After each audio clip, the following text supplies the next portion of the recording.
বয়সর কৃষ্ণচূড়া রঙ্গ তম মন্দ নୁହେଁ। ଓ ବୟସର କୃଷ୍ଣଚୂଡ଼ା ରଙ୍ଗ ତମ ଦକ୍ଷମନ୍ତ୍ରୀ ସାର୍ଙ୍କ ବିଷୟରେ କିଛି କହିବାର ଏ ଦୁଷ୍ଟତା ମୁଁ କରିବି ନାହିଁ, କାରଣ ସେ ଓଡ଼ିଶା ମ୍ୟୁଜିକ୍ ଇଣ୍ଡଷ୍ଟ୍ରି ପାଇଁ ଗୋଟେ ଅନୁଷ୍ଠାନ, ଖାଲି ସେ ନାଁ ନୁହନ୍ତି। ତାଙ୍କ ବିଷୟରେ ଯେତେ କହିଲେ କମ୍ ହେବ। ତାଙ୍କ ବିଷୟରେ କହିବା ପାଇଁ ସେତିକି ସତ୍ସାହସ ଥିବା ଦରକାର। ତ ଏହା କହିବି ଯେ ଯଦି ଆମେମାନେ ଆଜି ଏଇଠି ଅଛୁ ତ ତାଙ୍କର ଅବଦାନ ଯଥେଷ୍ଟ। ସେ ସବୁ ଯାହା ଗୀତ କରିଦେଇଛନ୍ତି, ଗୀତ ସାରି ଦେଇଛନ୍ତି, ଆମେ ଏବେ ଗୀତକୁ ଫିତ କରିକି କରୁଛୁ।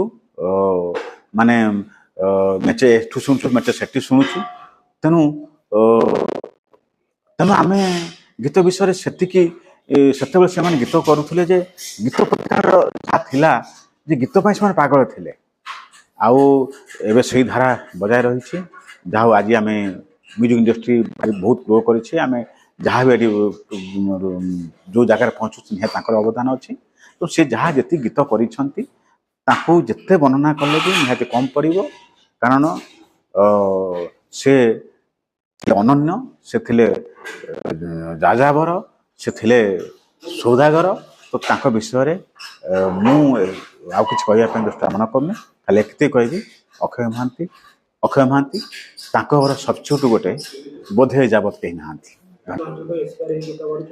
ନା, ଅକ୍ଷୟ ସାର୍ଙ୍କର ଗୀତ ମୁଁ ବହୁତ ଶୁଣେ, କିନ୍ତୁ ଦୁର୍ଭାଗ୍ୟବଶତଃ କେବେ ତାଙ୍କ ସହିତ ଭେଟ ବାଟ ହେଇନି। ବୋଧେ ସେ ଇଣ୍ଡଷ୍ଟ୍ରି ଯିବା ପରେ ମୁଁ ଇଣ୍ଡଷ୍ଟ୍ରିକି ଆସିଛି। କିନ୍ତୁ ନିହାତି ଯଦି କେବେ ଭେଟ ହେଇଥାନ୍ତା ତାହେଲେ ମୁଁ ନିଜକୁ ଧନ୍ୟ ମନେ କରିଥାନ୍ତି। ତାଙ୍କୁ ଥରଟେ ଖାଲି ମୁଣ୍ଡିଆ ମାରିଥିଲେ।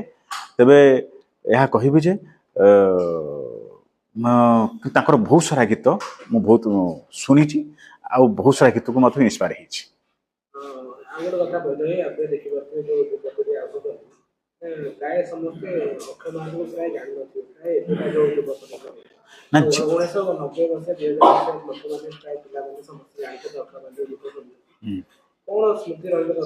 ନା ନା, ହଁ, ମୁଁ ଏକଥା କହିବି ଯେ ଯେଉଁମାନେ ଅକ୍ଷୟ ମହାନ୍ତି ଜାଣିନାହାନ୍ତି କହୁଛନ୍ତି ତ ସେ ସଙ୍ଗୀତ କିଛି ଜାଣିନାହାନ୍ତି। ତେଣୁ ଇତିହାସ କିଏ ଭୁଲିବା ଠିକ୍ ନୁହଁ, ଆମ ପରମ୍ପରା ସଂସ୍କୃତିକେ ଭୁଲିବା ଠିକ୍ ନୁହଁ। ତେଣୁ ଅକ୍ଷୟ ମହାନ୍ତି ଆମ ଇତିହାସ, ଆମ ପରମ୍ପରା, ଆମ ସଂସ୍କୃତି, ସଙ୍ଗୀତ ଜଗତରେ ଯଦି ବଞ୍ଚିଥାଏ ତେବେ ଅକ୍ଷୟ ମହାନ୍ତିଙ୍କ ଅବଦାନ ଯଥେଷ୍ଟ ଅଛି। ତା ମନେ ହେଉଛି ମୁଁ କହିବିନି ପ୍ରଫୁଲ୍ଲ ସାର୍ ହୁଅନ୍ତୁ କି ଶାନ୍ତନୁ ମହାପାତ୍ର ସାର୍ ହୁଅନ୍ତୁ, ବହୁତ ସାରା ସାର୍ଙ୍କର ଅବଦାନ ଅଛି। କିନ୍ତୁ ଅକ୍ଷୟ ମହାନ୍ତି କମର୍ସିଆଲିଜିମଟା ଶିଖେଇଛନ୍ତି ଯେ ଗୀତ କେମିତି କରାଯାଏ, ଗୀତରେ କେମିତି ଓଡ଼ିଆ ଲୋକଙ୍କୁ ବନ୍ଧେଇକି ମାନେ ବାନ୍ଧିକି ରଖାଯାଏ। ନହେଲେ ତ ବହୁତ ସାରା ହିନ୍ଦୀ ଗୀତ ଆମ ଓଡ଼ିଆ ଲୋକ ଶୁଣୁଥିଲେ, କିନ୍ତୁ ଓଡ଼ିଆ ଲୋକଙ୍କୁ ଓଡ଼ିଆ ଗୀତ ଶୁଣିବା ଶିଖେଇଛନ୍ତି ଅକ୍ଷୟ ମହାନ୍ତି। ସ୍ମୃତିକୁ ରୂପାଜନ ହଉ କି ଯାଯାବର ହଉ କି ରୂପାସାଗର ହଉ, ବହୁତ ସାରା ଗୀତ, ଗୋଟିଏ କି ବୟସର କୃଷ୍ଣଚୂଡ଼ା ହଉ କି ତାପରେ ବହୁତ ସାରା ଗୀତ, ମାନେ ଖାଲି ଗୋଟିଏ ଗୀତ କହିଲେ ମତେ ଇଏ ଲାଗିବ, ମତେ ବହୁତ ସାରା ଗୀତ ଭଲ ଲାଗେ।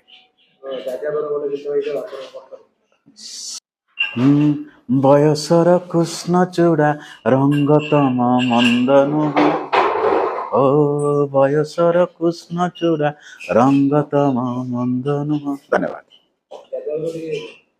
ଯାଯାବର ଧନ୍ୟବାଦ। ଗୀତ